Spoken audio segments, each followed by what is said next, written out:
In this video I will show you how to set any TikTok music as your ringtone on iPhone. If you are new to this channel, please subscribe or click the follow button to be updated with our latest upload. First is go to TikTok and save the music. Just long press on the video, then save video. Next is go to App Store and download this app Ringtones Maker. Let's open Ringtones Maker app. Click on the plus button. Then import from video. Select the video that we saved from TikTok. Let's rename it first. Now tap on Make. Now scroll to the right, click More, then tap on GarageBand.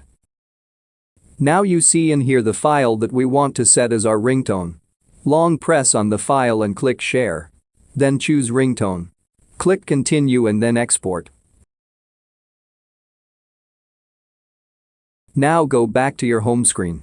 Then go to Settings. Click Sounds and Haptics. Tap on Ringtones. Scroll to the top and you choose the ringtone that we made.